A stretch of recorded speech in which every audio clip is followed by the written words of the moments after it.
Hello friends, कैसे हो सब। चलो बच्चों, आज हम कक्षा 8 विषय हिंदी में पाठ 4 समझेंगे। पाठ का नाम है कर्मयोगी लाल बहादुर शास्त्री। तो देखो बच्चों, उनका साहित्य प्रकार है रेखा चित्र और उनके लेखक हैं शंकर दयाल शर्मा। तो चलो बच्चों, सबसे पहले हम लेखक परिचय समझेंगे। भारत के 9वें राष्ट्रपति श्री शंकर दयाल शर्मा का जन्म भोपाल मध्य प्रदेश में हुआ था। आपकी आरंभिक शिक्षा मध्य प्रदेश में हुई।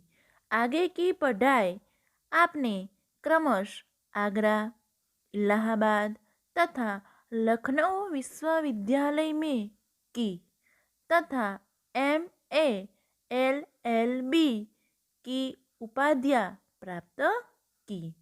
बाद में कैम्ब्रिज विश्वविद्यालय से PhD की उपाधि अर्जित की और वहीं पर 1 वर्ष तक प्रवक्ता रहे।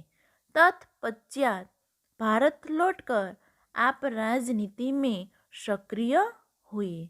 विधायक और सांसद के रूप में आरंभ हुई। आपकी राजनीतिक यात्रा राज्यपाल, उपराष्ट्रपति और राष्ट्रपति के सर्वोच्च पद पर जाकर समाप्त हुई।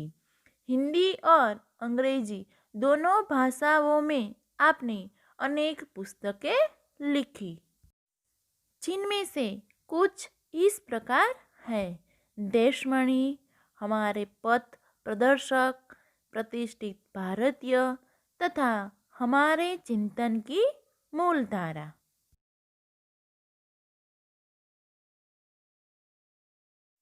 कर्मयोगी लाल बहादुर शास्त्री रेखा चित्र में लेखक शास्त्री जी के व्यक्तित्व का विश्लेषण करते हुए एक निष्कर्ष प्रस्तुत करते हैं। अपनी कर्मठता के गुण के कारण लाल बहादुर शास्त्री एक अति सामान्य परिवार से उठकर देश के प्रधानमंत्री पद तक पहुँचे थे। वे कर्म को ही ईश्वर मानते थे। कर्म के प्रति अटल आस्था एवं संपूर्ण समर्पण उनके जीवन विकास का मूलाधार था। इस इकाई में समाविष्ट मूल्य समर्पण भावना, कर्तव्य निष्ठा, कर्मठता और सेवा है। चलो बच्चों, अब हम पाठ समझते हैं। शास्त्री जी के नाम के साथ कर्मयोगी विशेषण जोड़ना बिल्कुल उपयुक्त है, क्योंकि मुझे तो उनका सारा जीवन ही कर्म से भरा हुआ मालूम पड़ता है। शास्त्री जी सामान्य परिवार से ऊपर उठकर देश के प्रधानमंत्री के जिस महत्वपूर्ण पद तक पहुँचे हैं, उसका रहस्य उनके कर्मयोगी होने में ही छिपा हुआ है। वे उन लोगों में भी नहीं थे जो भाग्य पर भरोसा करके बैठे रहते हैं और अचानक कभी सफलता मिल जाती है, बल्कि वे उन लोगों में से थे जिनको अपनी हथेली की लकीरों के बजाय अपने चिंतन और कर्म की शक्ति पर अधिक भरोसा होता है और वे क्रमशः अपने जीवन का रास्ता बनाते हुए आगे बढ़ते हैं। शास्त्री जी के लिए कर्म ही ईश्वर था और इसके प्रति बिना किसी फल की आशा किए संपूर्ण भाव से समर्पित रहते थे। यहाँ तक कि जब भी उन्हें फल की प्राप्ति के अवसर मिले, तब भी उन्होंने उस और हमेशा अपेक्षित दृष्टि ही रखी। उनका जीवन दर्शन गीता के निष्काम कर्म योगी का प्रतिरूप था। इसलिए मैं समझता हूँ कि उन्हें केवल कर्मयोगी के बजाय निष्काम कर्मयोगी कहना कहीं अधिक उपयुक्त होगा। तो देखो बच्चों, शास्त्री जी के नाम के साथ कर्मयोगी विशेषण लगाना उपयुक्त है, क्योंकि शास्त्री जी का सारा जीवन कर्ममय था।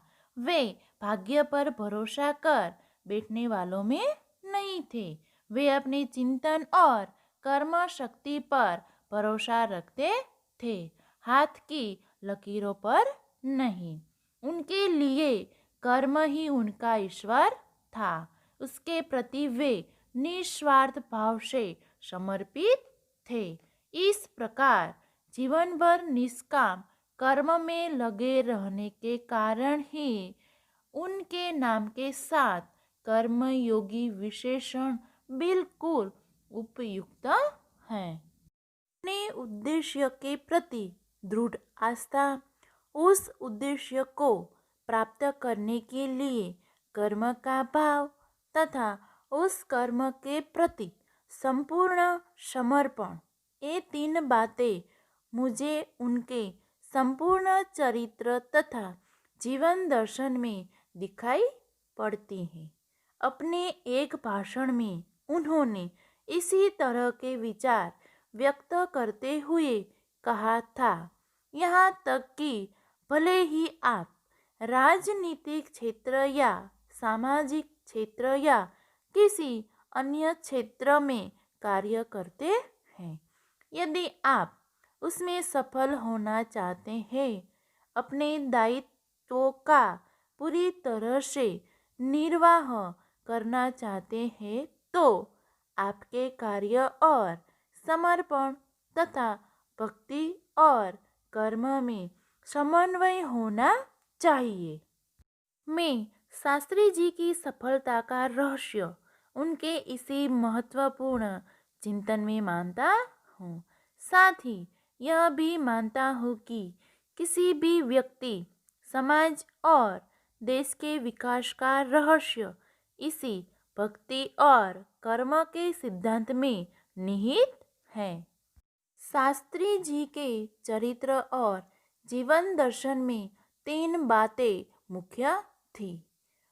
अपने उद्देश्य के प्रति दृढ़ आस्था, दूसरा, उस उद्देश्य को पाने के लिए कर्म योग का अनुसरण, और तीसरा है कर्म के प्रति पूर्ण समर्पण। शास्त्री जी मानते थे कि जीवन की किसी भी क्षेत्र में सफल होने के लिए समर्पित भाव से कर्म करना जरूरी है। कर्म के प्रति मन में भक्ति भी होनी चाहिए, तो ही हम कार्य में सफल होते हैं। शास्त्री जी का संपूर्ण जीवन श्रम, सेवा, सादगी और समर्पण का अनुपम उदाहरण है। उनके एक गुण केवल उनके कार्य और विचारों में ही अभिव्यक्ति नहीं पाते थे, बल्कि उनको देखने से ही इन सभी भावों का एहसास हो जाता था। उनके अपने व्यक्तित्व में विचारों का अनोखा समन्वय था। वे जो कुछ कहते थे वही करते थे, जो कुछ भी करते थे वह एकमात्र राष्ट्र लाभ की भावना से प्रेरित होकर करते थे। मुझे लगता है कि यह उनके चरित्र की एक बहुत बड़ी विशेषता थी, जिसके कारण देशवासी उन पर इतना अधिक विश्वास करते थे और उन्हें चाहते भी थे।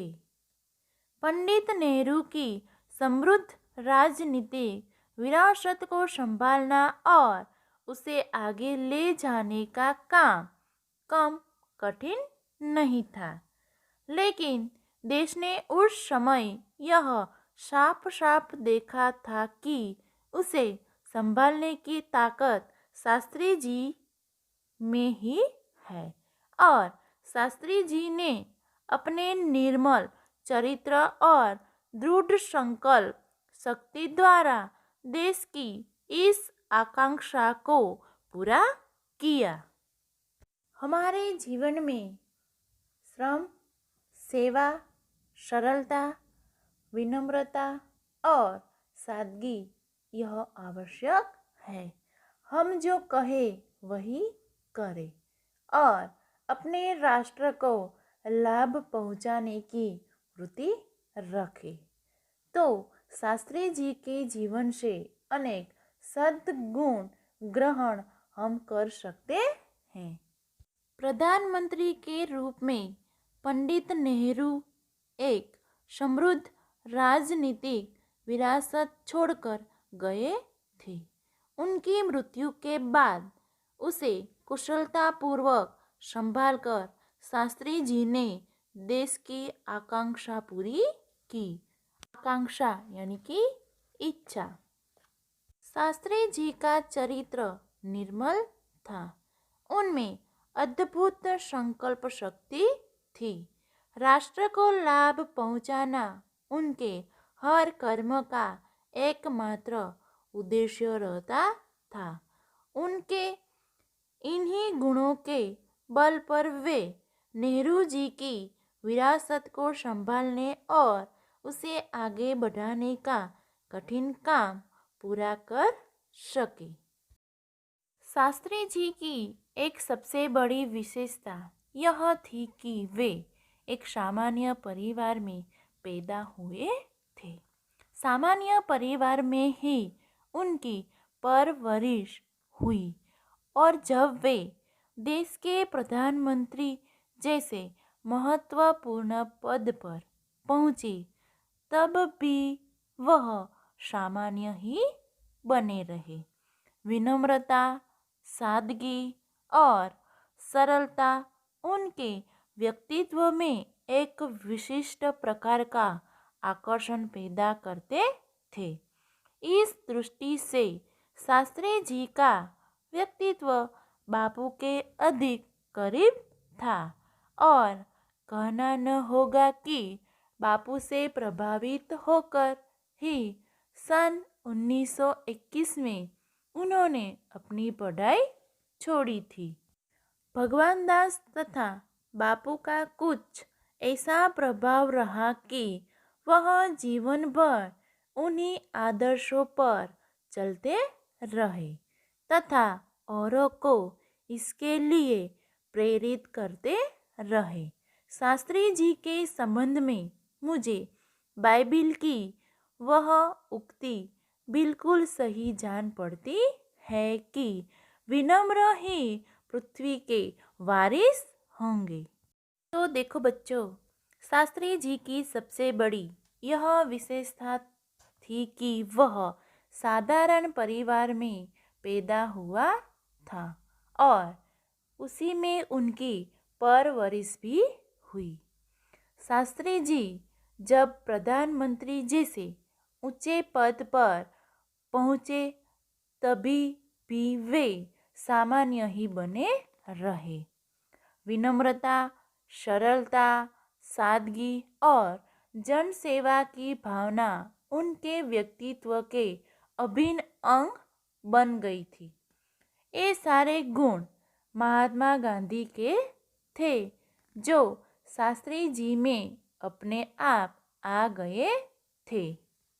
बापू से प्रभावित होकर शास्त्री जी ने अपनी पढ़ाई भी छोड़ दी थी। वे जीवन भर महात्मा गांधी तथा डॉक्टर भगवान दास के आदर्शों पर चलते रहे। विनम्र ही पृथ्वी के वारिस बनेंगे।